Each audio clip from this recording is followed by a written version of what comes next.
연사기가 등장한 이후 인류는 공통적으로 한 발씩 느릿느릿 쏘지 말고 여러 발을 한꺼번에 퍼붓고 싶은 욕구, 즉 연발화기에 대한 욕구가 생겼습니다. 그렇게 동양에선 변이중 화차, 오연자포 승자 총통, 서양에선 우르간건 리볼데퀸이 탄생할 수 있었죠. 하지만 이러한 다총신념 발화기들은 여러분들도 떠올리실 만한 이유로 쇠퇴하게 되는데요. 바로 여러 총열을 한 번에 쏘아 화력은 컸지만 총열 하나하나에 화약과 탄환을 다시 넣어야 됐거든요. 사람들이 원하는 연발에 대한 욕구는 해소시킬 수 없었습니다. 그렇게 19세기 중반이 되었을 때 근대식 기관총, 한 번의 재장전으로 연발 사격이 가능한 무기들이 나오기 시작합니다. 미국에선 게틀링건이 나왔고 잘 알려지진 않았지만 유럽 본토에서는 미트라이즈가 사용되었죠. 나쁘진 않았지만 게틀링건과 미트라이즈가 근대식이라는 딱지를 벗어나지 못한 이유는 바로 사람이 돌려야 했다는 겁니다. 그 시기 하이런 맥심이라는 가스 전기 조명 관련 기술자가 오스트리아 빈에 있었는데요. 원래는 미국인이었는데 1881년 맥심은 미국에서 일하던 전기회사의 런던 지사 재편 책임자로 유럽에 갔다가 유럽도 돌아다니게 된 거였습니다. 아무튼 전기 가스 기술자 맥심은 본인의 운명을, 아니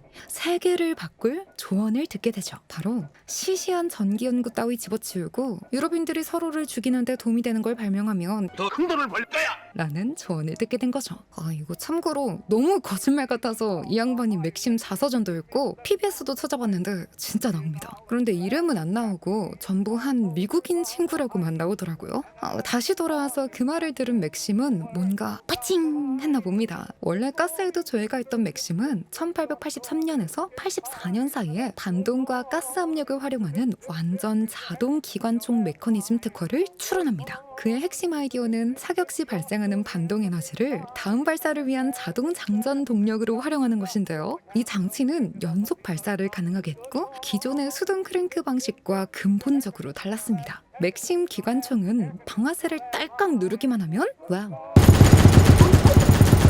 맥심은 영국에서 맥심건 컴퍼니를 설립하고 재정적으로 에드워드 비커스의 후원을 받아 기관총을 생산하게 됩니다. 맥심 기관총은 오늘날의 짐바브웨 상가니에서 화려한 데뷔를 치르게 되는데요. 영국의 대형 남아프리카 회사군 몇백 명이 5정의 맥심 기관총을 들고서 5,000명의 마타벨라 전사 중 1,500명을 갈아버린 것이었죠. 그때 영국 측은 4명의 사망자만 나왔다고 하네요. 사건 이후 유럽 열강은 기관총 없는 군대는 군대가 아니다 라는 결론에 도달하게 되죠. 이후 수단 마흐디 전쟁 등등 기관총을 가진 식민지 열강은 전 세계를 거리낌 없이 누빌 수 있었습니다. 맥심 기관총의 엄청난 활약을 보며 사람들은 슬슬 이런 생각을 하기 시작했습니다. 만약에 우리끼리 싸우면 어떻게 되는 거지? 맥심도 1차 대전 이전부터 맥심 기관총이 세계 곳곳에서 서로 쓰이면서 사상자가 많았음을 잘 알기 때문에 이런 기관총을 수천 정씩 갖고 수백만씩 죽어나가는 전쟁을 하지 않으리라 생각하며 이렇게 말하곤 했습니다.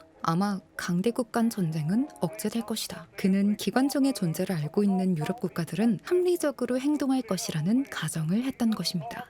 문제는 1914년의 유럽은 합리적으로 행동하지 않았습니다.